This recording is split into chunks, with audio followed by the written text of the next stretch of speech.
Every day, tens of thousands of ships deliver millions of tons of cargo all around the world.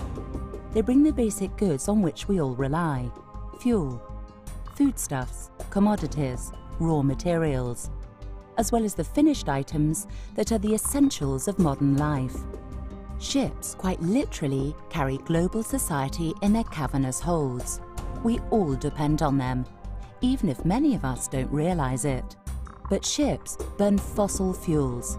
That's a fact of life. And burning fossil fuels means greenhouse gas emissions. That's another fact of life. Overall, however, shipping's contribution to global greenhouse gas emissions is small. A study revealed it to be just 2.7% of the world's total in 2007, despite the fact that shipping is responsible for carrying more than 90% of the world trade. Earlier this year, the International Maritime Organization, or IMO, made history when it adopted the first ever set of mandatory requirements that will result in greenhouse gas emission reductions for an international industry sector.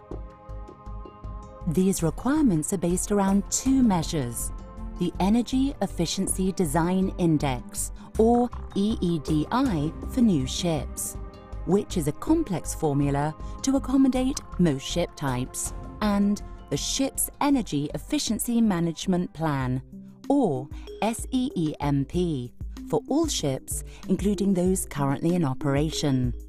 These concepts establish measurable energy efficiency benchmarks for individual ships according to type and size. They have enabled IMO to devise a mandatory phased timetable requiring specific improvements in vessel efficiency over time. Improved vessel efficiency means less fossil fuel is burnt, which benefit the environment through a reduction in greenhouse gas emissions.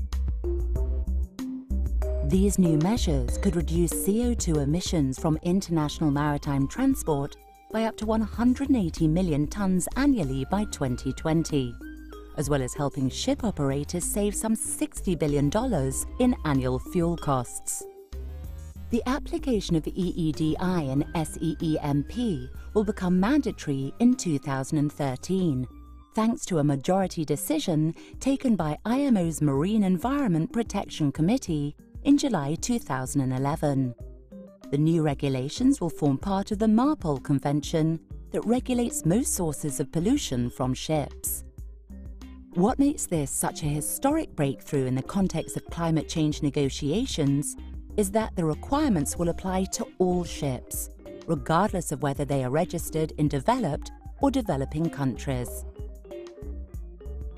A clause in the regulations allows countries to defer application for a period of time, and it was this compromise that enabled the new regulations to be adopted.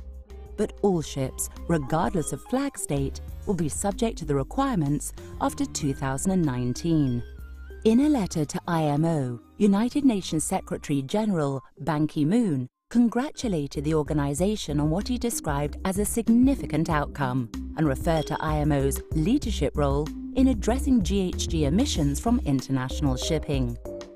In the fight against global warming and climate change, this represents a major milestone and sends a clear signal that shipping and IMO, the industry's international regulator, are serious about the problem and committed to finding a solution.